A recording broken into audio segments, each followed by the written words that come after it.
Alhamdulillah, Alhamdulillah wahda, wassalatu wassalamu ala man la nabiyya ba'da, amma ba'd. हमारा ये जो महाना सिलसिला है जिसमें हम किसी एक सहाबी के बारे में पढ़ते हैं. Every so often we discuss about a companion of Rasulullah sallallahu alaihi wasallam. So today we will talk about Muaadh ibn Jabal. Muaadh ibn Jabal. Say it. Muaadh ibn Jabal. Muaadh, the son of mountain. Muaadh ibn Jabal. Muaadh ibn Jabal is one of the greatest companions of Rasulullah sallallahu alaihi wasallam. And what is a companion? Companion is someone who saw or met Rasulullah sallallahu alaihi wasallam in the state of Iman, even for a second, and he died as a Muslim. Or if he was blind, then Rasulullah sallallahu alaihi wasallam saw him. That individual is called Sahabi in Arabic. In English, a companion. Companion means friend. Sahabi. ठीक है?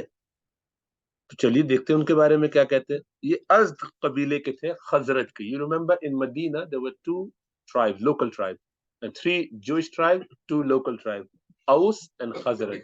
Aus and Khazraj were the local people, and Jewish tribe they had, what was the name? Banu Qurayza, Banu Qaynuqa, Banu Nazir. That's all in your books, guys. Remember that. So he was from Khazraj tribe of Ansar. Ansar are the supporter who were in Medina. And Rasulullah sallallahu alaihi wasallam, when he took Sahaba with him, what are they called? Those who migrated are called Muhajirun. Muhajir is migrator. So those who migrated are called Muhajirun. So he was from the Ansar, the local people who supported the migrators. He was born in Medina, obviously, 605 common era. He only had 34, and it's like from the lunar calendar, about 35, 36 years old. That was his life. How young. He just had that much short life. His wife, according to some narration, perhaps has two wives, but one is more likely. और उनके दो बच्चे थे, according to some. एक था, हम खुद का ख्याल है कि दो बेटे थे, बहरहाल अब्दुर्रहमान and अब्दुल्लाह. और दूसरे वाले का नाम में इख्तिलाफ भी है कि शायद नाम पता भी नहीं. अम्मा अब्बा का तस्करा हो गया. So how was he? Was very, very beautiful. He was very good looking.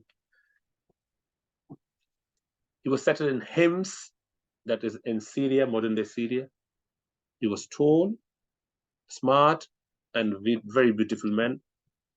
And he had very shiny teeth. Beautiful. I looked like that radiance coming out of the teeth.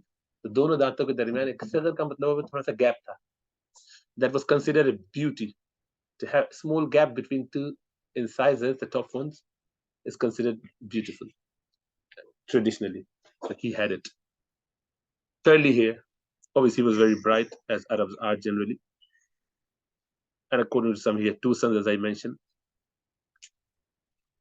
He accepted Islam when he was very young. बहुत छोटी उम्र में अल्लाह सुब्हानहु व तआला ने फजल फरमाया और ईमान लेकर आए.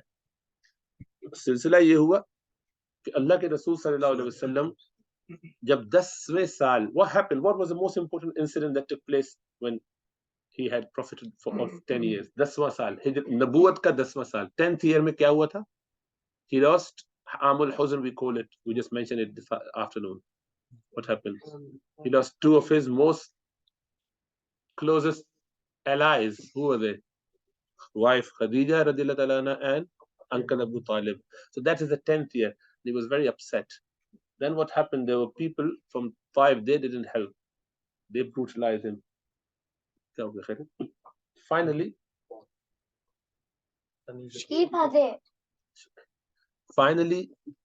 what happened? Allah subhanahu wa ta'ala gave him this idea of speaking to the people who migrated from different parts of the world in the Aqaba Valley, a valley called Aqaba, which is where Mina is, in Mina. So in Mina, the Sahaba were coming, the people were coming from left, right, and center to perform Umrah. So Muaadh ibn Jabal was among those people who came to visit for Umrah, for Hajj from Medina with Mus'ab ibn Umair. Mus'ab ibn Umair. We discussed about him, I think. Mus'ab ibn Umair is one of the companions of Rasulullah sallallahu alaihi wasallam. he was the first one to be sent across to Medina to teach the people. And he invited Muaadh and many, and they all accepted Islam. Muaadh was only 18-year old, and he came straight to perform Hajj, and he met Rasulullah sallallahu alaihi wasallam. He was so young that he didn't even have a proper beard yet. Like that is how young he was. And when Rasulullah sallallahu alaihi wasallam next year migrated to Medina, क्या किया था Rasulullah sallallahu alaihi wasallam ने मुआखात. What is मुआखात? मुआखात किसे कहते हैं? मुआखात, brotherhood. So Rasulullah sallallahu alaihi wasallam made a Muslim from Makkah called Muhajir, a brother of a Muslim from Medina, Batili. A brother to the Muslim in Medina called Ansar. He made them brothers. Ansar and Muhajir, they were brothers. Brothers, like they would look after each other. So this migrator as a guest would stay in the house of the Ansari Sahabi, and they would look after. So Rasulullah sallallahu alaihi wasallam made the friendship or the brotherhood between Muaadh and Abdullah ibn Mas'ud. Abdullah ibn Mas'ud, remember that name, Abdullah ibn Mas'ud. So Abdullah ibn Mas'ud was already the earliest companion to accept Islam in the first few days, and he spent that 13 years already with Rasulullah sallallahu alaihi wasallam, and he was the most knowledgeable of Quran out of 4 people, two from Makkah, 2 from Medina. He is already ahead of everyone with regards to his knowledge of Quran, Abdullah ibn Mas'ud. The second person from there was Salim, Mawla Hudayfa. So those 2 from Makkah. So they are here. Now one of them, the one who knows the Quran the most, he happened to be the guest of Sayyidina Muaadh Ibn Jabal.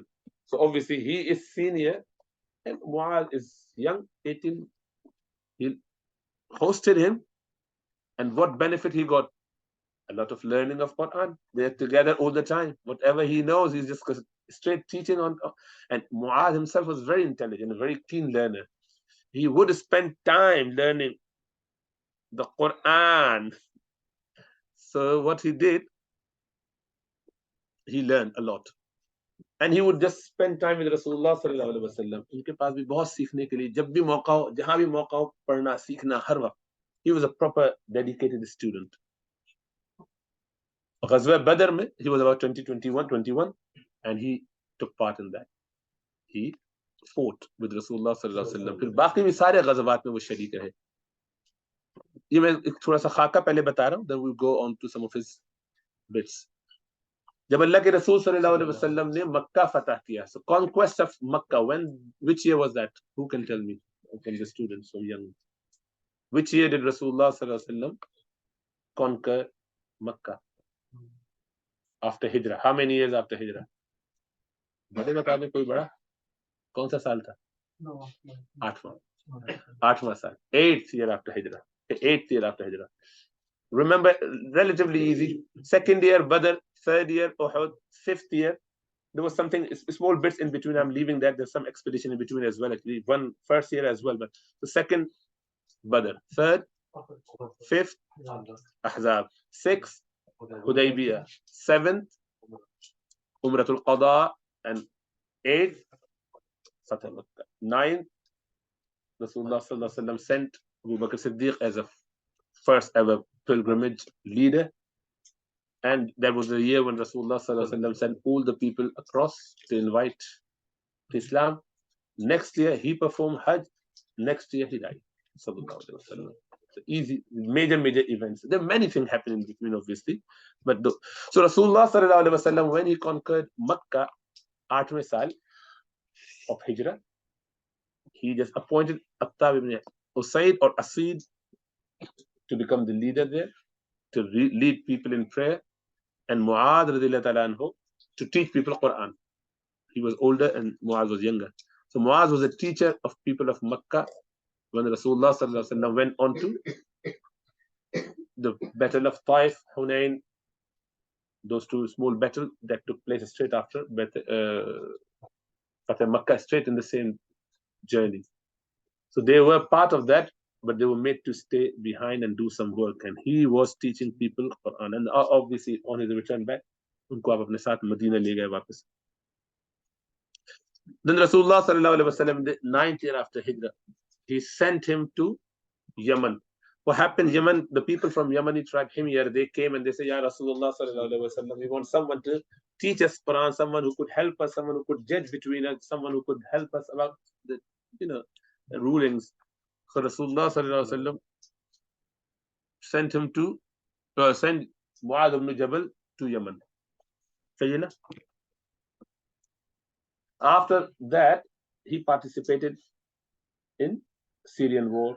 He was there on all the major wars, and mashallah, he supported the other Sahaba for all the conquests. Okay, when he radiallahu ta'ala anhu became Muslim, and he had this pledge of Aqaba, which year was that? 12th year after the Nubuwah, a year before Rasulullah sallallahu alaihi wasallam migrated, when he took pledge, bay'ah. Remember I said that Rasulullah sallallahu alaihi wasallam, when he came, when the people came to Medina, from Medina, to Mecca, to accept Islam, that was in the 11th and 12th and 13th Hijrah, every year. The 12th of Nubuwah, that was the year when Muaaz came with Musab ibn Umair, and he accepted Islam, and then he went back. And he went on to this expedition of inviting people to Islam. He would just speak to everyone. And there was a companion, is a person by Amr ibn Jamuh, that's his name, Amr ibn Jamuh, or Jumuh, one of the Jumh tribe. Well, his father's name was that, but there's a tribe. But he was, quite a strong personality. He used to love his own handmade wooden idol. He had carved a very nice sculpture of idol, and he would love him to the point that he would just look after him, like, very specially. So Muaadh ibn Jabal would go to places with another friend of his, few of them, all the young, like 18 and 20s, and these boys. They would go on the expedition and destroy people's wooden or, stone or whatever different items that they used to create their own idols. So they would go and destroy them, do something to them, something funny. With him, they realize that he's so much involved, he's not going to listen and understand the argument, because his love for the idol is such that it is very, very difficult. Because he would keep it with himself all the time, and worship him like very much religiously. So they said, you know what, let's do a trick. So they started this new idea. They would take the idol right at the night time, would enter his chamber, take it out, and put him in the place, we call it, where the people would answer the call of nature. There was a public toilet. So he would just put this head down in the pool, like in the literally the sewage area.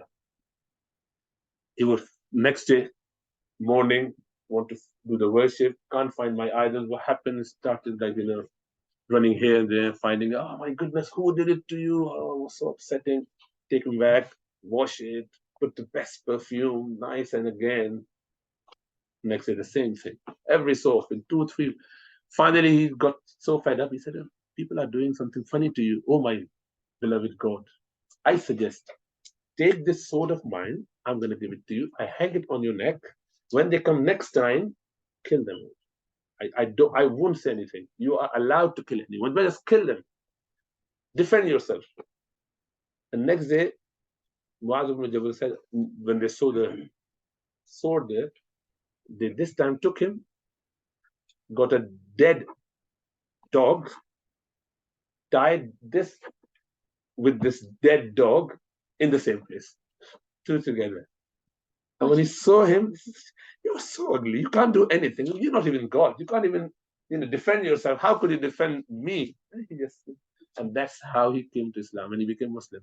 So that was their way of telling him that they are just useless idols. Don't worship them. So this was the idea. So Muaadh ibn Jabal also was a Katib al-Quran. So Rasulullah sallallahu alaihi wasallam, when he would get revelation, he would call upon the best of the scribes to come and write down, and they did. He was one of those 6 people who would normally collect. He was special in that regard as well. Rasulullah sallallahu alaihi wasallam mentioned about him. The hadith I just mentioned is in Bukhari as well, and Imam Ahmad wrote as well. Radiallahu ta'ala anhu majma'in rawa. Abdullah ibn Amr ibn al-As, he said, and the Nabi sallallahu alaihi wasallam, khudul Qur'an min arba. Take Quran from those 4 people. These 4 people are Ibn Mas'ud wa Ubay ibn Ka'ab wa Muaadh ibn Jabal wa Salim Mawla Hudayfa. So Ibn Mas'ud and Salim Mawla Hudayfa are from Makkah. Ubay ibn Ka'ab and Muaadh ibn Jabal are from Medina. Ibn Mas'ud and Ubay ibn Ka'ab are older, relatively. Muaadh ibn Jabal and Salim, they're young, late teens and early 20s. Rasulullah sallallahu alaihi wasallam once, look at Muaadh ibn Jabal, how he was one of the most knowledgeable person. He was the faqih. Rasulullah sallallahu alaihi wasallam said, "A'lamuhum," the most knowledgeable of the Sahaba is him. So in one narration he said, so Muaadh, he held Muaadh's hand and he said, Ya Muaadh, O Muaadh, Wallahi, by Allah, inni la uhibbuk, I love you. And this is, there are only handful of Sahaba who Rasulullah sallallahu alaihi wasallam addressed like this. Take oath and then say, Wallahi, I love you. कौन है? छोड़ दो उसको, नहीं disturb कर. وإني والله إني لا أحبك, I love you. And then he said, أوصيك يا معاذ, O Muaadh, I advise you, I give you very good advice. لا تدعن في دبر كل صلاة تقول, and this is something that you all should know. I advise you, O Muaadh, never leave after every fard prayer until you've recited this. What is that? Allahumma a'inni ala dhikrika wa shukrika wa husni ibadatik. Allahumma a'inni ala dhikrika wa shukrika wa husni ibadatik. Oh Allah, help me upon your dhikr, so that I do your dhikr, so that I do your shukr. Thank you. Dhikr means remembering, so I remember you, I do shukr, and I beautify my prayer. Not a quick prayer like type thing, but a proper prayer. So I make my prayer so beautiful. And Rasulullah sallallahu alaihi wasallam, when he said, I love you, O Muaadh, and Muaadh said, Wana wallahi, wa ana wallahi ya Rasulullah sallallahu alaihi wasallam uhibbuk. I love you as well, but the sake of obviously everyone does. But that's his beauty. Rasulullah sallallahu alaihi wasallam in one narration he said, Abu Hurairah radhiyallahu ta'ala anhu does this riwayat. He said, Ni'mar rajulu Abu Bakr. What a good man. A good man, very good man is Abu Bakr. Ni'mar rajulu Umar. One of the best men is, the good man is Umar. And Ni'mar rajulu Muaadh ibn Jabal. All 3 in the same line. He just used them in that order in 3 lines. And that suggests there's a hint there, which is when Sayyidina Umar radhiyallahu ta'ala anhu, he was about to die, and he died as a martyr on his deathbed. He was 3 days before, he was leading people Fajr prayer. The enemy was hiding inside the masjid, and he stabbed him, and he had poisonous dagger, and he stabbed him many times. So he couldn't survive that for 3 days, because they managed to get him some medicine, and the medicine wouldn't go, would just come out of the stomach, because he was stabbed in the stomach. So food, nothing would stay inside. And in those days, they didn't have any surgical intervention.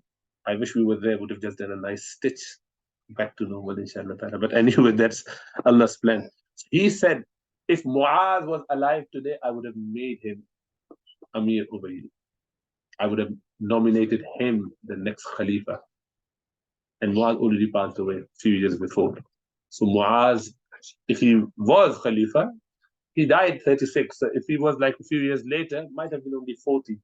And you can imagine a person who is of that level of knowledge, which Sayyidina Umar find fit for the job at a very young age. Very young age.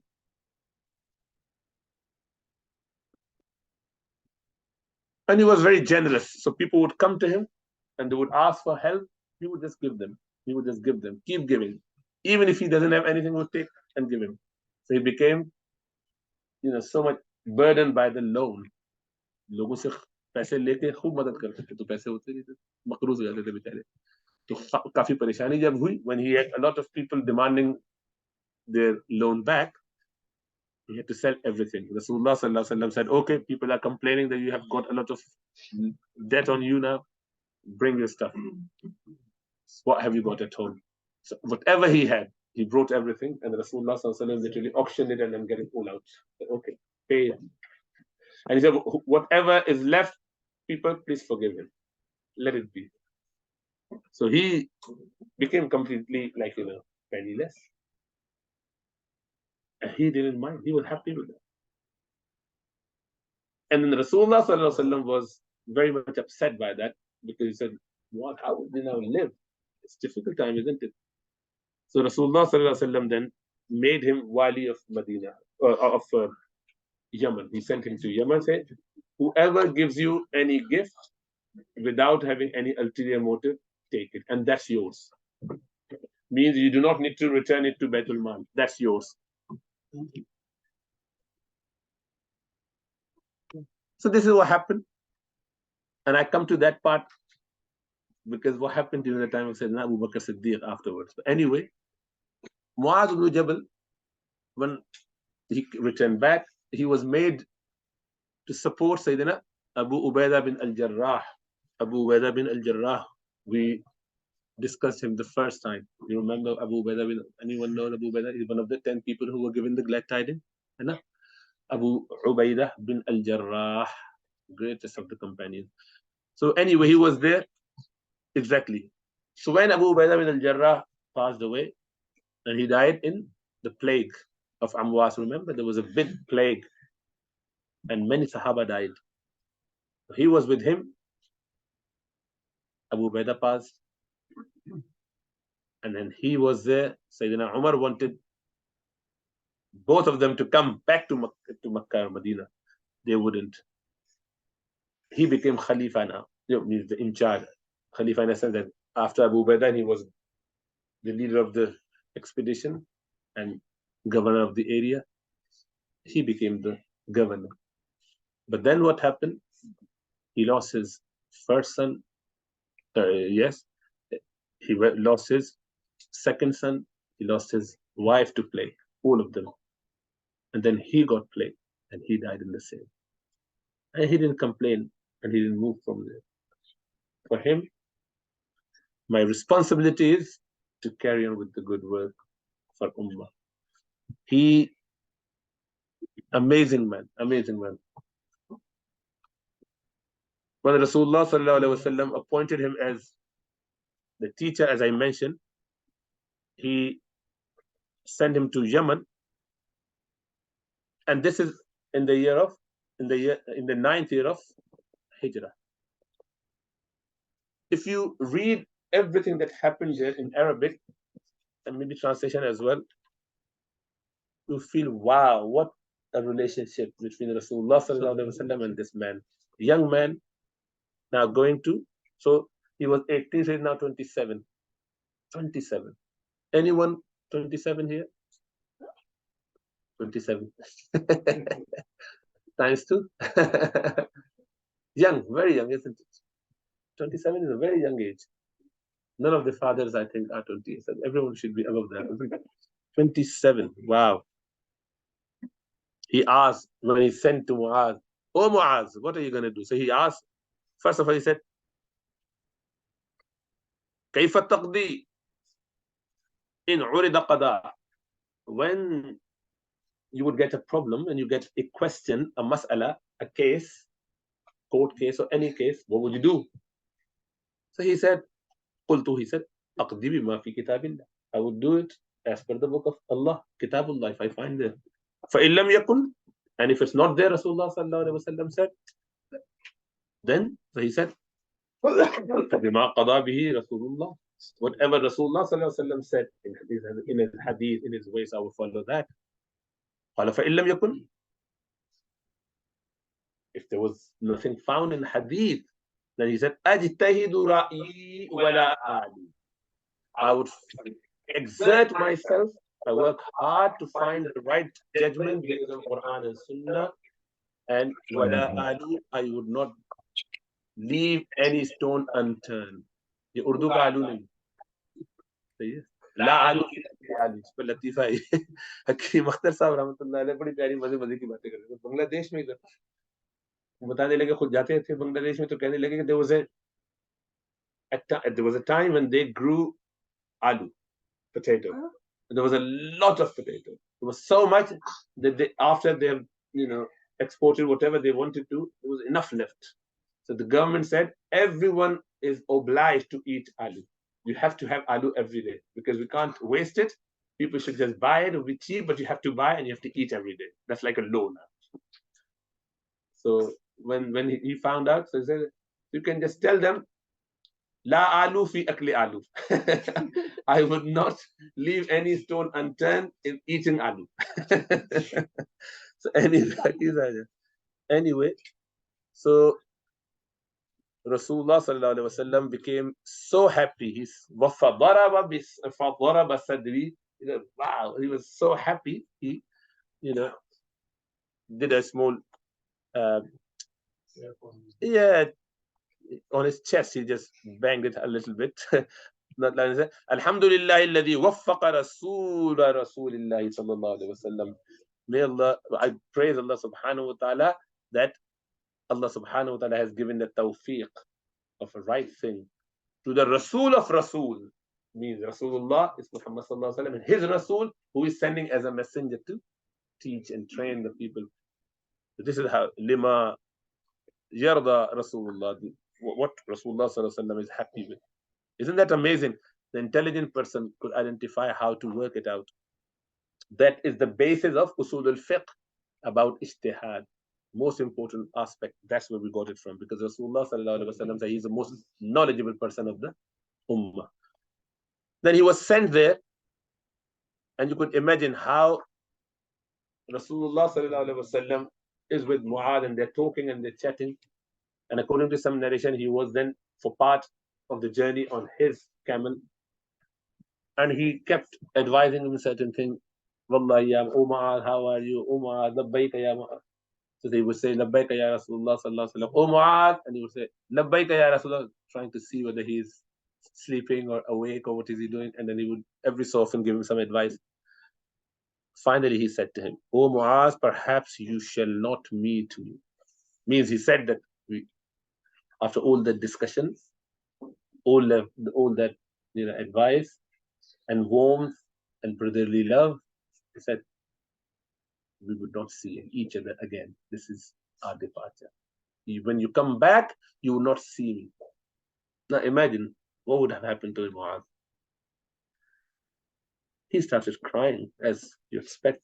He started crying and crying and crying. And he said, when you come back, you would not find me. You would find my grave and you would find my masjid, but not me. He wept. He was so upset and obviously depressed. क्या हालत हुई मुआज़ इब्न जबल की, ना सुन के पढ़ा नहीं जा सकता इसको, उनका क्या हाल हुआ कि अल्लाह के रसूल सल्लल्लाहु अलैहि वसल्लम दोबारा मुलाकात नहीं होगी तो फिर मुझे क्यों भेज रहे हैं, नहीं छोड़ दीजिए, ये कहते हैं थोड़ा सा और रुक जाऊं, फिर आपके बाद चला जाऊंगा, आपके बाद तो पता नहीं कितना गम बर्दाश्त ही करना, तो आपके दुनिया से जाते वक्त भी मौजूद नहीं होऊंगा मैं यहाँ पर, कितना कुछ अपने आइडिया, अपनी मर्जी, अपनी ख्वाहिश। कोई एक दफा भी ये बात नहीं की, ये जरूर कहा, रोए बहुत, गम बहुत किया, आवाज से रो। फरमाया अल्लाह के रसूल सल्लल्लाहु अलैहि वसल्लम, आवाज से मत, बैन करना, ऊंची आवाज से रोना, ये अच्छा नहीं, अल्लाह से कुछ नहीं होता। तो तुम्हें जो काम दिया वो काम करो, क्योंकि मकसूद तो काम करना है। कैसे बड़े आदमी, ज़ोज़ तक़वा का ये आलम था। He was so Zahid. Zahid means someone who abstains from accumulating material world. When he returned back from Yemen 2 years later, Rasulullah sallallahu alaihi wasallam already passed away, and he was sent again for some other expedition here and there, and he would not have enough. Sayyidina Umar in his time, he was sent to another expedition, like a job as a governor, to just go and work there. When he came back, every so often, the wife would say, people do come back and they have something. You come empty-handed. What's the point of going there? Where is the wealth? Where is the stipend? What is happening? So he said, oh, I've actually got two people. I've got someone over me. Means someone is watching over me. So wife thought that Sayyidina Umar appointed someone to keep an eye on my husband, and that's very unfair. So she went straight to Sayyidina Umar. What, don't you trust the companion Muaadh? This is Rasulullah Sallallahu Alaihi Wasallam, beloved companion. You doing the jasus? what type thing? I haven't done anything. What are you talking about? And then they just clarified it. Subhanallah. He came to Muaadh, to Umar. Oh, did I? I actually meant Allah subhanahu wa ta'ala is watching me. How could I earn anything? I don't want to be getting involved in any material gifts or whatnot. So Rasulullah, so I said, Umar said, okay, he gave him something, to go and give it to your wife. At least he feels that she has got something. It's very unfair. They sent a supervisor that would check you, he said. No. It was just that I couldn't find anything to give her. And he gave some gift to him and said that I hope this will please your wife. When Muaz returned back, that was about second year, दूसरा साल था ना, वापस आए. 2 साल के बाद Rasulullah sallallahu alaihi wasallam is gone. Who is Khalifa now? Abu Bakr Siddiq radiyallahu ta'ala. Rasulullah sallallahu alaihi wasallam said to Muaz, and Abu Bakr knew it, that go there, work, and you could do it, but all the gifts that you get from people is for you. You don't need to return to Baitul Mal. This was the idea. Abu Bakr knew it, Umar didn't. And Umar, as you know, is, mashallah, very harsh and strict on those things, which is how it should be generally, actually. That is why he was supposed to be prophet if there was any other prophet after Rasulullah sallallahu alaihi wasallam, with his emotion being to the side, straight to the point. So he returned back, and he had some wealth, which people gave him. So now he presented it to Sayyidina Abu Bakr Siddiq, and Umar was present there. Abu Bakr said, I know why Rasulullah sallallahu alaihi wasallam sent you there, and these are the gifts, you keep it. He sent him back. Umar said, I don't think that's right. You were only given these gifts because what he was pointing to, the fact that Rasulullah sallallahu alaihi wasallam meant that if people were to give it to, and there was a concession for you. But we know that people did not give you gifts because they loved you. They just give it because you were the governor, for your post, for your status. This is Umar's stance. Abu Bakr said, let's go. This is yours. I don't even, talk about that. But he was Imam. So they disputed. No, not disputed. They had disagreement on that. That's fine. That's up to you. But anyway, he went because he was Khalifa. Abu Bakr Siddiq, his decision. The next day, he returned back and brought all the wealth, everything that he had accumulated, all the gifts, and put in front of Abu Bakr Siddiq. He said, oh, Muaz, what happened? So he said, رَأَيْتُ فِي الْمَنَامِ الْبَارِحَةِ I saw in my dream last night, أَنِّي أَكَادُ أَسْقَطُ فِي النَّارِ I'm about to fall in fire. وَرَأَيْتُ عُمَرَ ibn al-Khattab يُمْسِكُنِ I saw Umar ibn Khattab holding me from falling in that fire. فَعَرَفْتُ أَنَّهُ نَاصِحِيَّ I just realized that he is my best advice. I'm going to take his advice. Means he's going on the safer path. I would rather follow his path. Rasulullah sallallahu alaihi wasallam told him you can keep it. Abu Bakr Khalifa al-Waqt, he's saying they can keep it. His spirituality was amazing. The wara' that they had. I don't want to take it just by having that dream. And dreams generally are not a shari binding. And when your Amir says so, that is yours. But they were so cautious. समझ में आ रहा है कितना एहतियात कितना तकवा Muaadh radiyallahu ta'ala anhu, when Rasulullah sallallahu alaihi wasallam appointed him imam of his people, so when he migrated back to Medina, they went to return back after Fatih Makkah, returned back to Medina. Banu Salima was a tribe very close to Muaadh. So Rasulullah sallallahu alaihi wasallam appointed him their imam. So he would lead them in prayer. He would come and pray with Rasulullah sallallahu alaihi wasallam, and he would just go back and lead them in prayer. So one day he went and he started leading them in Isha prayer. Allahu Akbar, Surah Fatiha and Surah Baqarah. Surah Baqarah. Young youth, Iman, everything of that level. But in Jama'at, you're not supposed to do that. He did it. Surah Baqarah, after a few pages, whatever, how much he read, an elderly man was behind. He left the prayer.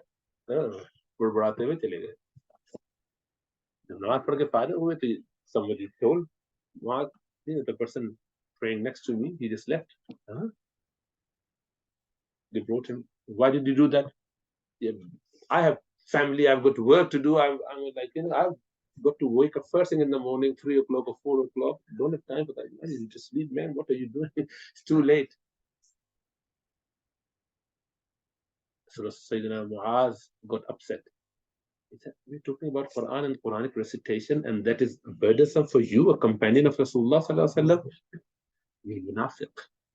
He said, you are munafiq. This is a sign of hypocrisy.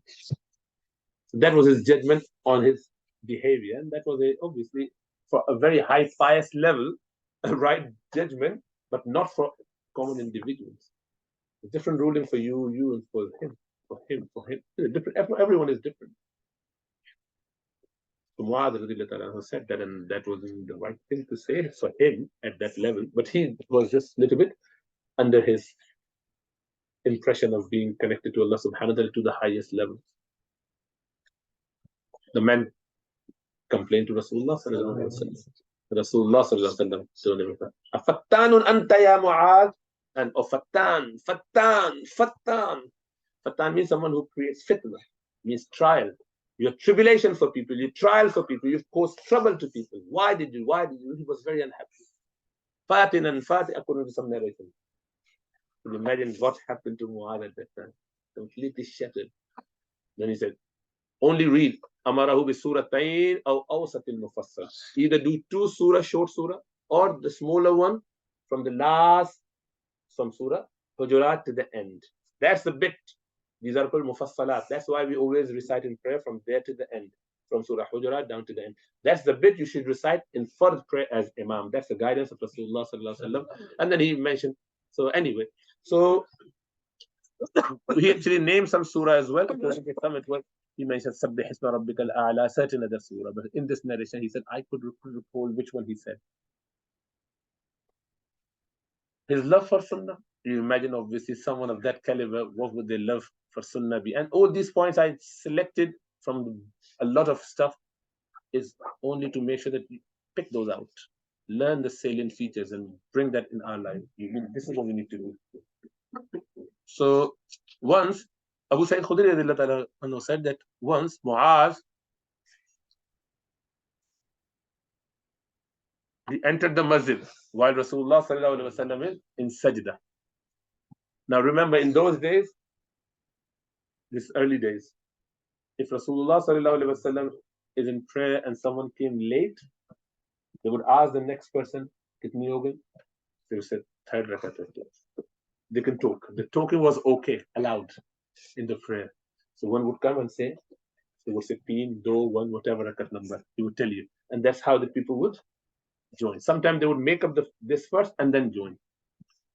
So they would talk rather than, and so mostly they would just ask and then they would realize and work it out that way and then join. Muaadh didn't do that. He came straight and he just went straight into sajda, as you would do Allahu Akbar and the sajda, as we do. فسجد معه, he says, did sajda. فلما سلم, when Rasulullah sallallahu alaihi wasallam said, Assalamu alaikum wa rahmatullah, qada Muaadh ma sabaq. Muaadh then stood up and he completed the rest of the missed prayer. He realized, Dhuhr 4 prayer, for example, and this is third one I got, so definitely I missed 3. Easy as we do. There was no then though.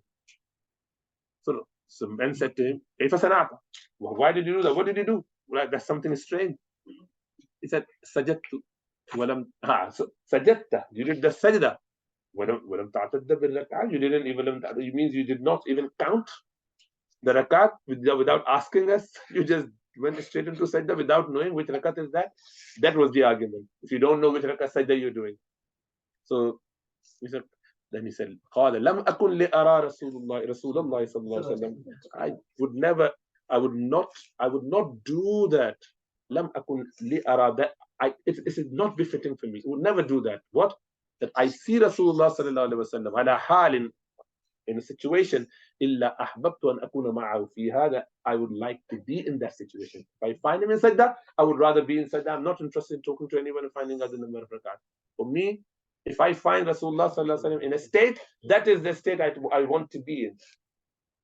See the hint and relationship what we were discussing this afternoon? Not that what I feel, not that what I'm ready or not. No, it is, perhaps that was the reason, the wisdom and this and that, fard, wajib, sunnah or not sunnah. That's my Prophet's way, and I'm just going to stay in that, even if everyone else is doing something else or other ways. That's the love of sunnah.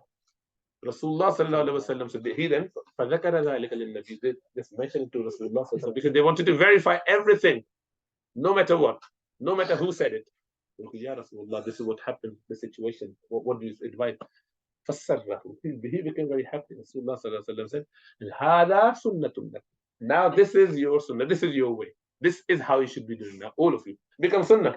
This is it, then become the way. That's why we all do the same.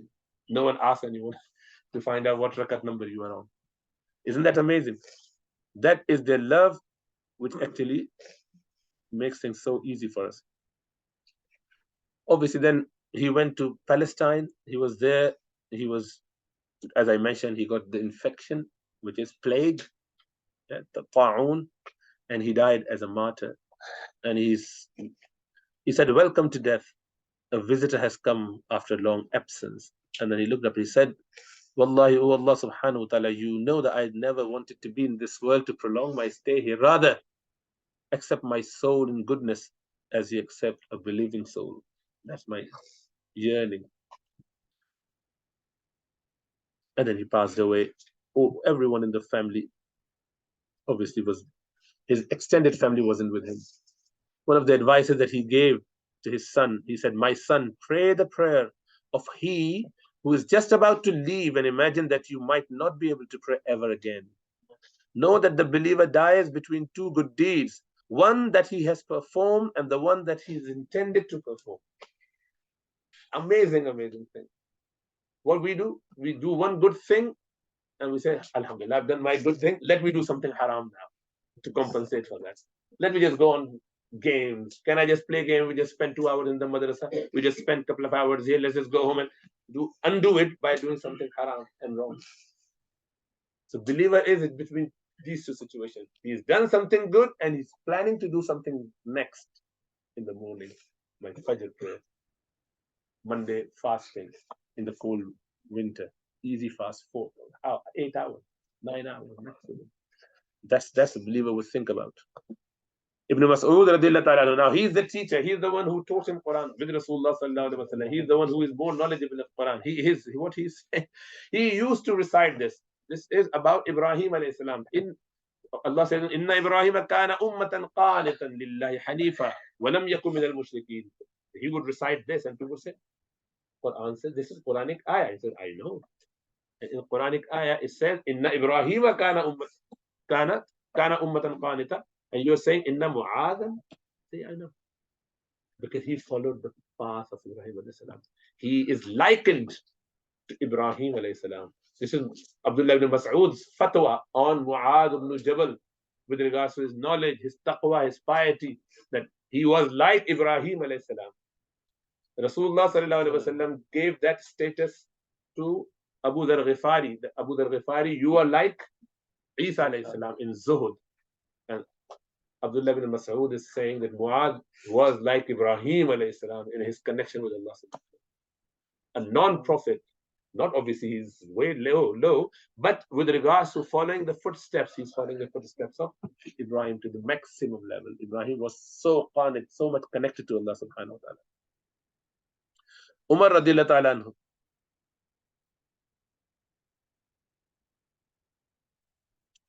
Subhanallah, there was an incident that took place.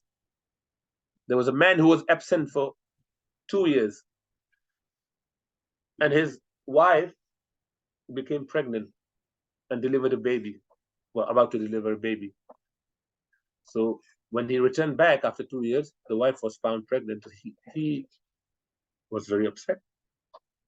It can't be my son. It must be someone else's. So the fatwa was given that she will be like, given had punishment, stoned to death. While they were about to execute that, Muaadh Ibn Jabal turned up. What's happening, sir? He said, no, not at all. That's not right. That can't be. That can't be. He said, even if you wanted to punish, O Khalifat al-Muslimin, or Ya Amir al-Mu'minin, you can punish only the mother, not the baby. What's the problem with the baby? Let the baby out. Baby hasn't done any sin. Why are you punishing baby for that? Said, yes, you are right. Then he stood back. He stepped back. And then lo and behold, the baby was born a few months later, resembling exactly like father. And father was, this is my son. I know, like I can see, this is so much of a resemblance. I can't blame my wife for that. What happened? Wife was saying that, I don't know, but it happened after you left, but I have not been involved in any haram activity. And that is where the masala comes from. It could take that long. Allah knows. Allah can do all those, miracles. Up to Allah.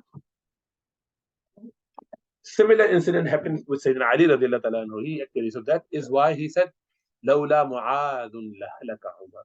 If Muaz wasn't there, I would have been destroyed. Means that I would have made a big mistake. Similar incident took place about a lady, according to some narration, Wallahu a'lam, about Sayyidina Ali radiallahu ta'ala anhu, and it could have been, and he gave the similar ruling. That was just only for flogging for a lady for another crime. And again, she was pregnant, so I would like, wait. Umar radiallahu ta'ala anhu, subhanallah. If I found Mu'adh alive today, I would have appointed him as my subordinate, as my Khalifa. And if Allah subhanahu wa ta'ala asked me, when I met Allah, and Allah would have asked me why and how, why did you appointed him? I would say, Ya Rasulullah, Ya Allah subhanahu wa ta'ala, I heard your Nabi and your slave, Allah, Rasulullah sallallahu alayhi wa sallam, saying, Yati Muaadh ibn Jabal bayna yadil ulama. He would come as the leader of all the ulama. So the ulama on the day of judgment. Remember, if you are alim and if you have love for Muaadh ibn Jabal, then Muaadh ibn Jabal would lead all the ulama. So ulama would be together under his banner. Like, all the pious people with different activities would be under their leaders. Like women would be with Sayyidah Fatima. The ulama would be under the banner of Muaadh ibn Jabal. He would be leading all the scholars. If you want to be with him, be a scholar. There you go. Hafiz would be with someone else. Perhaps Abu Abdullah ibn Mas'ud or Ubay ibn Ka'ab. Allah knows. But anyway, then a few hadiths from him and we finish inshallah. He said, the people of paradise will not regret except one thing. One thing. The hour, the time they pass without remembering Allah subhanahu wa ta'ala. In Jannah, even in Jannah, we will regret the time we wasted here and there. The time that we did halal thing, yet not remember Allah subhanahu wa ta'ala. So what about haram thing? What about dislike thing? How much people regret that? Because they would be in hellfire for that to regret. They would long time to regret. Even in Jannah, when they've already been delivered and they've got no problem, they're just successful. Even then they would regret, wish we didn't waste our time. They would have been in a higher place, isn't it? And another hadith, Rasulullah sallallahu again at the same time when Rasulullah sallallahu was discussing, and Ya Mu'adh, and he kept saying, Ya labbaika ya Rasulullah wa sa'adayik. And then he said, finally he said, what is the right? The question was, Hal tadri ma haqqullahi ala ibadi? O Mu'adh, do you know what is the right of Allah subhanahu wa ta'ala over his slaves? He said, Allahu wa Rasuluhu alam. Now he is knowledgeable. He could have responded, no. Rasulullah knows the best. Allah knows the best. They would tell him. So then he said, Haqqullahi ala ibadi ya'buduhu wa la yushriku bi shay'a. The right of Allah subhanahu wa ta'ala is that they believe in him, they worship him, and they do not associate any partners with him. not even their own selves, to be partner with Allah subhanahu wa ta'ala. You do that. My heart says this, my desire asking me to do this, Allah wants me to do that. I don't feel like doing it because I want to follow my whim, my desire, my idea, my mind, as opposed to Allah subhanahu wa ta'ala's command. So that's Allah's right. And then after some time, he said, Ya Muaadh, O Muaadh ibn Jabal. I said, Labbaik, Ya Rasulullah, wa sa'adaik. He said, Al tadri ma haqqul ibadi ya Allah? What is the right of slaves upon Allah subhanahu wa ta'ala? Allah wa Rasuluhu a'lam. He said, Haqqul ibadi ala Allah, Allah yu'adhibahum. If they do what they're supposed to do, Allah would not punish them. If you believe in Allah and you do not associate partners with Allah, Allah would not punish you. The actual detail of the hadith is that he didn't mention it because Rasulullah sallallahu alaihi wasallam, when he mentioned, he said, Rasulullah, shall I tell people about this? They'll be very happy. Don't, otherwise they would start trusting it and wouldn't do any action. Let them do work so that they are ready. So he did it on his deathbed, right at the end, so the people are aware. Finally, Abu Idris al-Khawlani, rahmatullahi, one of the greatest of the Sahabi, he said, Dakhaltu Masjid al-Dimashq. I entered the Masjid of Dimashq, where I saw فَإِذَا فَتَن. There was a young man. Remember, he is only 36 when he passed away, so this is before that. Buraq al-Thanaya, very shining, these two teeth, Thanaya Uliya, incisors. وَإِذَا النَّاسُ مَعَاهُ, while the people are around him, فَإِذَا اخْتَلَفُوا فِي شَيْءٍ, when they have any dispute or discussion and debates amongst themselves, any differences of opinion, أَسْنَدُوهُ إِلَيْهِ, they would return it, refer it back to this young man, the beautiful one. وَصَدَرُوا عَنْ رَأْيِهِ, and they would just wait for his right. They would just accept his right, they would just be attentive to him to find out what does he say, his opinion. فَسَأَلْتُ عَنْهُ, I asked about him. I asked someone, who is this? فقيل, it was said, هذا معاذ بن جبل, this is Muaadh ibn Jabal. فلما كان من الغد هجرت فوجدته قد سبقني بالتهجير. The next day I came and I saw him that he beat me to start to pray. He was again in prayer. So I just saw him praying. And then I waited and waited. So when he finishes, I saw him finishing his prayer, and I came to him, min qibali wajhi, right in front of his face. فسلمت عليه, I just said salam to him. ثم قلت له, I said, والله إني لأحبك لله. Wallahi, by Allah, I love you for the sake of Allah. He said to Muaadh ibn Jabal. فقال, Allah, really by Allah? You sure? Remember that they have never met before. This is the man sitting there. He must have heard about him, because Abu Idris Khawlani at-Tabai, he knows a lot about him. Must have read, heard, meeting for the first time, asking people about him. But his body language, his style, his following the Sunnah was such that he said, Allah, by Allah, really by Allah? I mean, why? Definitely, it is sure. And he said, yes, Allah. He said, again. And then he فَأَخَذَ بِحَبْوَةِ رِدَائِهِ, he took me from my shoulder. He just pulled me from the side of my shoulder. He said, فَجَذَبَنِي إِلَيْهِ, and then he brought me, he literally pulled me towards him, like when you embrace someone. And he said, فَقَالِ, he said, أَبْشِرْ, take the good tiding, take this glad tiding from me. بشارت ले लो, खुश हो जाओ. क्या? فإني سمعت رسول الله صلى الله عليه وسلم, I heard Rasulullah صلى الله عليه وسلم said, قال الله تبارك وتعالى, Allah says, this hadith Qudsi, وجبت محبتي, my love is wajib, like I would love those who, my love is wajib upon me, I would love those, why, who, للمتحابين فيه, those who love each other for my sake.